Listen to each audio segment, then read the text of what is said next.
Hi, my name is Halima Sholola, and I'm here to tell you that excellence has no gender. Break the bias.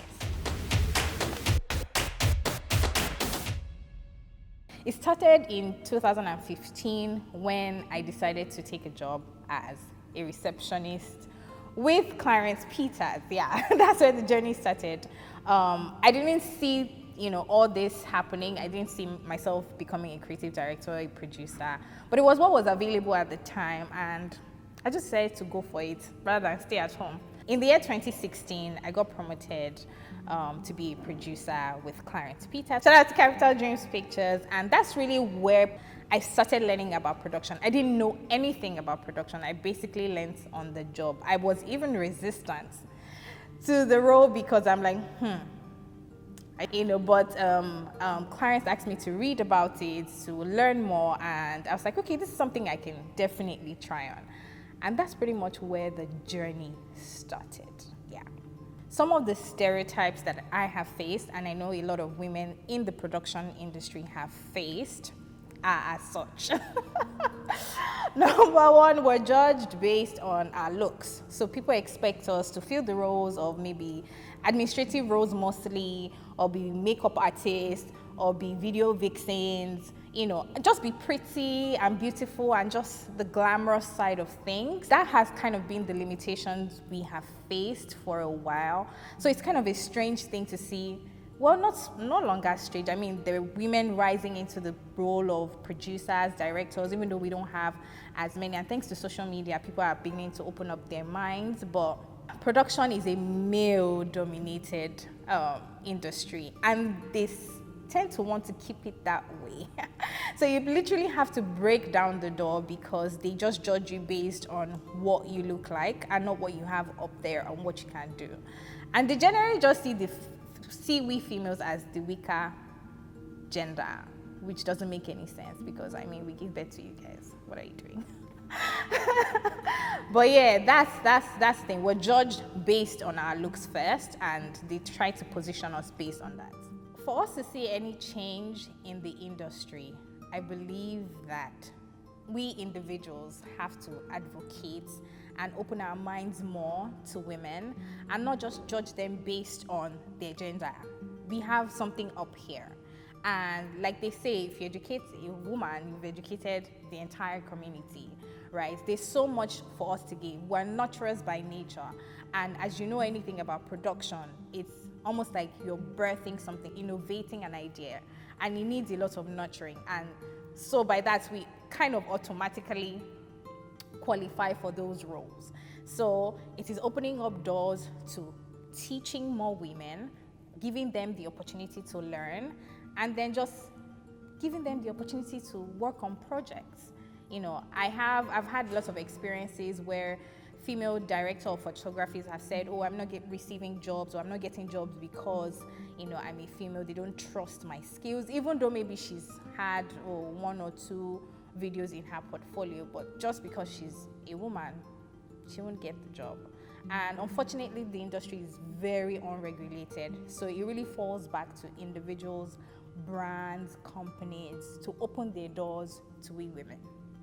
Production requires working at unusual hours.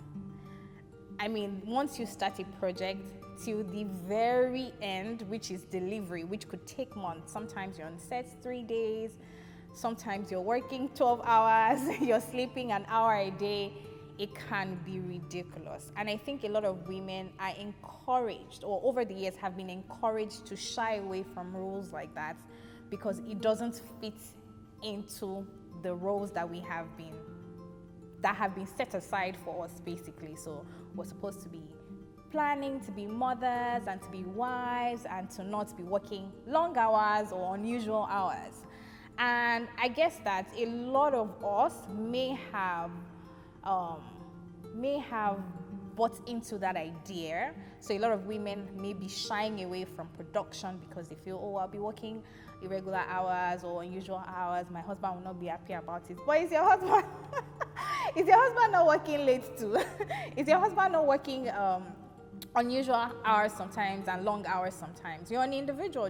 We are individuals just like our male counterparts, and we have the right to decide what hours we want to work and if it's irregular or not. Yeah. So some of the successful moments or experiences I've had in my career and in my business would be working with banks like UB. We've done projects for tech companies, we've done projects for real estate companies, we've done projects for fashion houses, and we just keep expanding and we love it. How I enjoy my current work, I would say that I'm more in love with it now than ever before, because I have finally gotten to the place where I believe I have nothing to prove. When I first started out, I didn't have any experience. I basically learned on the job. And because it's a man's world, I constantly felt like I had to prove myself. I had to show that I was up to the task. I had to show that I was brilliant. I had to show that I was responsible, and it was just this constant battle, even with experiences after experiences, and showing that, showing that I can do this job. I'm good at it, I still constantly had to prove myself. But I think I love it now because I'm now in a place where, while I'm continually learning and expanding and, growing my business, I don't have anything to prove again. I'm good at what I do and I love what I do. So yeah. Work-life balance generally in Nigeria, from my opinion, doesn't exactly exist. So you can imagine what it would be like in an industry that is, very unregulated. There are many times I have been told the job is the job. Whether you are sick, whether there's something wrong with you, you are going through a mental breakdown, nobody cares about anything. But in my era, my time, it's different.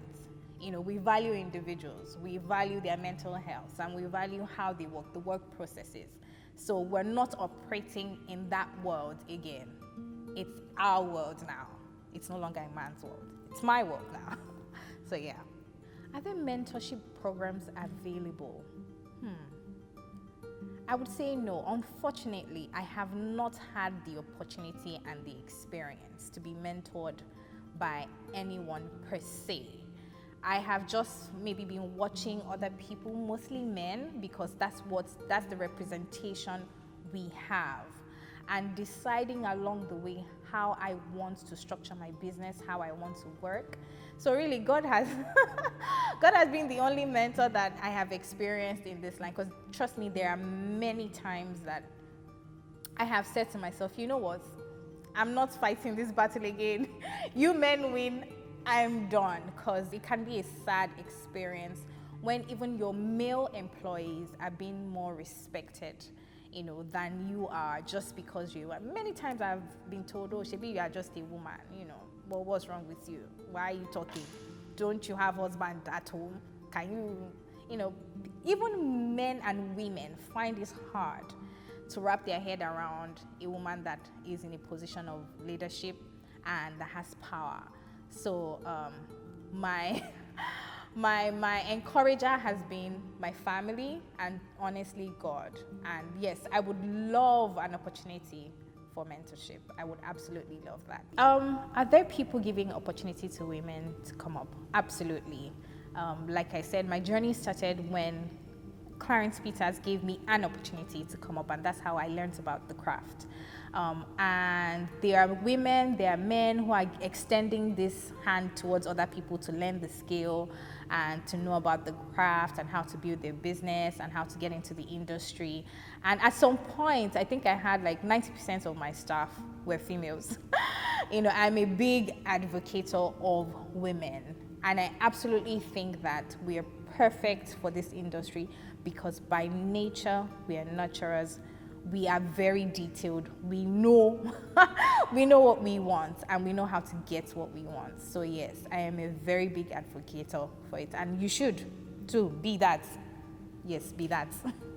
I look forward to experiencing the colors of women in this industry. I think that we have not even reached the peak of where we can go to, and I believe that the more women we have, the more vibrant the industry will be, the more we would expand, and the more we would even see international bodies come to explore our talents, because Trust me, we have a lot of that here.